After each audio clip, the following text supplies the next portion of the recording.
नमस्कार।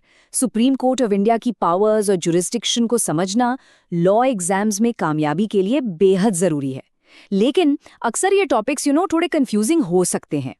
तो आज हम इन्हीं कॉम्प्लेक्स कॉन्सेप्ट्स को एक एक करके स्टेप बाय स्टेप डिकंस्ट्रक्ट करेंगे, ताकि एग्जाम के लिए आपकी तैयारी एकदम पक्की हो जाए।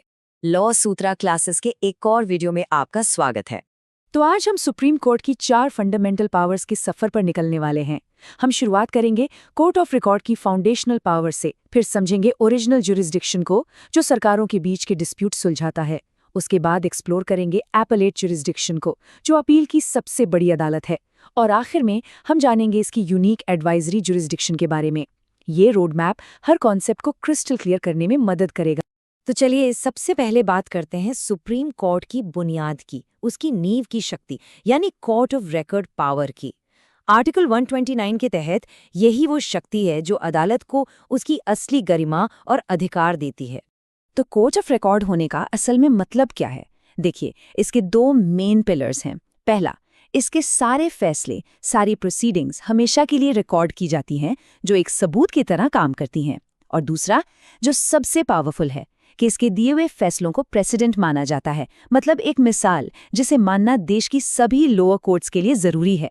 और हाँ, इसी पावर के तहत कोर्ट को अपनी अवमानना यानी कंटेम्प्ट के लिए किसी को भी सजा देने का पूरा अधिकार है। अब ये समझना बहुत जरूरी है कि कंटेम्प्ट 2 तरह का होता है, सिविल और क्रिमिनल। इसको आसान भाषा में समझते हैं। सिविल कंटेम्प्ट है कोर्ट के आदेश की नाफरमानी, मतलब जानबूझकर कोर्ट के किसी फैसले, ऑर्डर या डायरेक्शन को न मानना। वहीं क्रिमिनल कंटेम्प्ट है अदालत का अपमान, यानी कुछ ऐसा कहना या करना जिससे कोर्ट की इमेज खराब हो या फिर जस्टिस की प्रक्रिया में कोई रुकावट आए। एग्जाम्स के लिए ये अंतर समझना एब्सोल्युटली क्रूशियल है। और ये कंटेम्प्ट की पावर सिर्फ कोई किताबी बात नहीं है। जैसा कि इन हैंड रिटन नोट्स में भी हाईलाइट किया गया है, इस पावर को सुप्रीम कोर्ट ने कई हिस्टोरिकल केसेस में एस्टैब्लिश किया है और मजबूत भी किया है। तो चलिए अब कुछ ऐसे ही लैंडमार्क केसेस पर नजर डालते हैं जिन्होंने इस पावर को शेप दिया है। अच्छा, इन इम्पॉर्टेंट रूलिंग्स को पॉइंट वाइज समझते हैं। पहला केस दिल्ली जुडिशियलिस्ट सर्विस एसोसिएशन का। इसमें सुप्रीम कोर्ट ने अपना दायरा बढ़ाते हुए कहा कि वो सिर्फ अपनी ही नहीं बल्कि हाई कोर्ट्स और सबऑर्डिनेट कोर्ट्स की अवमानना के लिए भी सजा दे सकता है। दूसरा, supreme court bar association case में ये एकदम साफ कर दिया गया कि इस पावर का मकसद किसी जज को प्रोटेक्ट करना नहीं है, बल्कि पूरे जुडिशियल सिस्टम की डिग्निटी और पब्लिक ट्रस्ट को बनाए रखना है। और तीसरा, इन आर.ई. अरुंधति रॉय केस में कोर्ट ने यह दिखाया कि एक जजमेंट को क्रिटिसाइज करने और कोर्ट की अवमानना करने के बीच एक बहुत ही बारीक लाइन है। इन सब केसेस से एक बात तो साफ है, ये पावर जुडिशरी की इंडिपेंडेंस को बनाए रखने के लिए बहुत जरूरी है। अब हम अपने अगले सेक्शन पर आते हैं, द ओरिजिनल जुरिस्डिक्शन। आर्टिकल 131 के तहत सुप्रीम कोर्ट एक फेडरल कोर्ट की तरह काम करता है, जो सीधा सरकारों के बीच के डिस्प्यूट्स को सुनता और सुलझाता है। इसे हमेशा याद रखें, ये पावर सीधे आर्टिकल 131 से मिलती है। एग्जाम में आर्टिकल नंबर्स मेंशन करना हमेशा एक प्लस पॉइंट होता है। तो आर्टिकल 131 के तहत सुप्रीम कोर्ट किन मामलों में एक रेफरी की भूमिका निभाता है? पहला, जब गवर्नमेंट ऑफ इंडिया और किसी एक या ज्यादा स्टेट्स के बीच कोई डिस्प्यूट हो। दूसरा, जब एक तरफ केंद्र सरकार और कुछ राज्य हों और दूसरी तरफ कोई और राज्य। और तीसरा, जब 2 या 2 से ज्यादा राज्यों के बीच आपस में ही कोई विवाद हो। ये पावर इंडिया के फेडरल स्ट्रक्चर को बैलेंस में रखने के लिए अ क्रूशियल पावर है।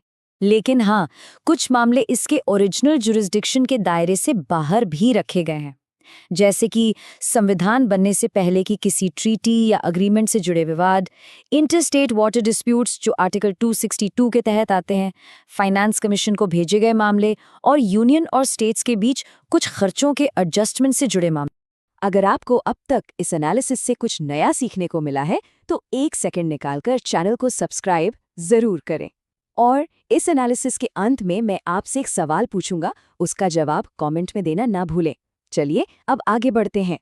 तो अब हम आ गए हैं सुप्रीम कोर्ट के सबसे वाइड, सबसे ज्यादा इस्तेमाल होने वाले अधिकार क्षेत्र पर, द एपेलेट जुरिस्डिक्शन। यही वो पावर है जो सुप्रीम कोर्ट को इंडिया में अपील की आखिरी और सबसे बड़ी अदालत बनाती है, the ultimate court of appeal.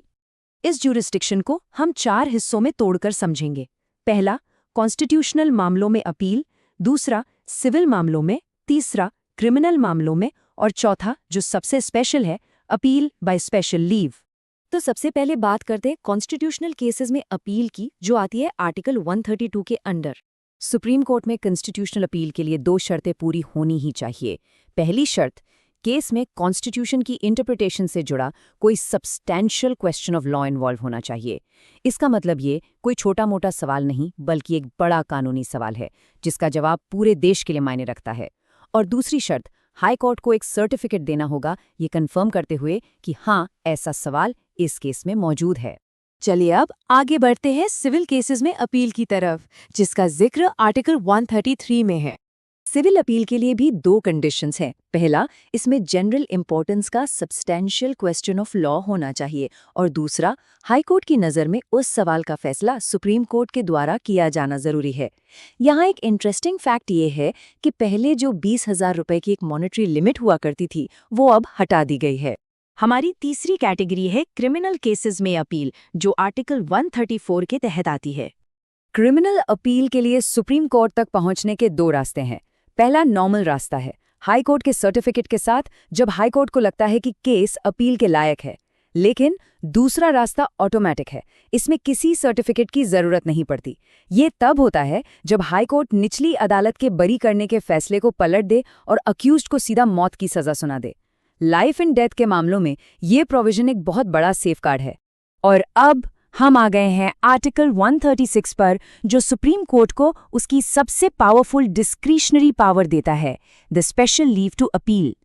Special leave petition या SLP, इसे सुप्रीम कोर्ट का ब्रह्मास्त्र भी कहा जाता है। इसकी कुछ खास बातें हैं। पहली, ये एक डिस्क्रिशनरी पावर है, कोई अधिकार नहीं, मतलब कोर्ट की मर्जी है कि वो अपील सुनेगा या नहीं। दूसरी, ये इंडिया के किसी भी कोर्ट या ट्रिब्यूनल के किसी भी फैसले के खिलाफ दी जा सकती है, बस मिलिट्री कोर्ट्स को छोड़कर। तीसरी बात, ये सिर्फ फाइनल जजमेंट्स के खिलाफ ही नहीं, बल्कि केस के दौरान दिए गए इंटरिम ऑर्डर्स के खिलाफ भी हो सकती है। इसका स्कोप बहुत बहुत ज़्यादा वाइड है और इसका मकसद है कंप्लीट जस्टिस को इंश्योर करना। चलिए अब अपने आखिरी ज्यूरिसडिक्शन पर चलते हैं, एडवाइजरी ज्यूरिसडिक्शन।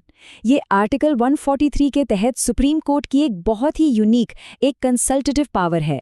इसका सीधा सा मतलब है कि भारत के राष्ट्रपति पब्लिक इंपॉर्टेंस के किसी भी लीगल या फैक्चुअल सवाल पर सुप्रीम कोर्ट की राय, उनकी ओपिनियन मांग सकते हैं। ये कोर्ट का एक नॉन जुडिशियल फंक्शन है। मतलब यहाँ कोर्ट एक जज की तरह फैसला नहीं सुना रहा, बल्कि एक एक्सपर्ट लीगल एडवाइजर की तरह अपनी ओपिनियन दे रहा है। इस पावर को एग्जाम्पल से समझते हैं। इन री दिल्ली लॉज एक्ट केस में सुप्रीम कोर्ट ने अपनी राय दी थी, लेकिन बाबरी मस्जिद मामले में कोर्ट ने राय देने से इनकार भी कर दिया था। और सबसे इम्पॉर्टेंट रूल जो हमेशा याद रखना है वो ये है कि प्रेसिडेंट सुप्रीम कोर्ट की दी हुई राय को मानने के लिए बाउंड नहीं है। ये सिर्फ एक सलाह है, एन एडवाइस। तो चलिए एक क्विक रिवीजन करते हैं। आर्टिकल 129 कोर्ट ऑफ रिकॉर्ड, जो अपने फैसलों को प्रेसिडेंट बनाता है और कंटेम्प्ट के लिए सजा दे सकता है। आर्टिकल 131 ओरिजिनल जुरिसडिक्शन, जो केंद्रों और राज्यों के बीच एक फेडरल अंपायर का काम करता है। आर्टिकल 132 से 136 अपेलेट जुरिसडिक्शन, जो इसे अपील की सबसे बड़ी अदालत बनाता है। और आर्टिकल 143 एडवाइजरी जुरिसडिक्शन, जो इसे प्रेसिडेंट के लिए एक लीगल एडवाइजर की भूमिका देता है। तो अब एक सवाल सबके लिए, आपको क्या लगता है सिटीजन्स के फंडामेंटल राइट्स को प्रोटेक्ट करने के लिए सुप्रीम कोर्ट का कौन सा जुरिसडिक्शन सबसे ज्यादा वाइटल है और क्यों? अपने जवाब नीचे कमेंट्स में जरूर शेयर करें। मुझे आपके थॉट्स का इंतजार रहेगा। इस लीगल एनालिसिस में शामिल होने के लिए धन्यवाद।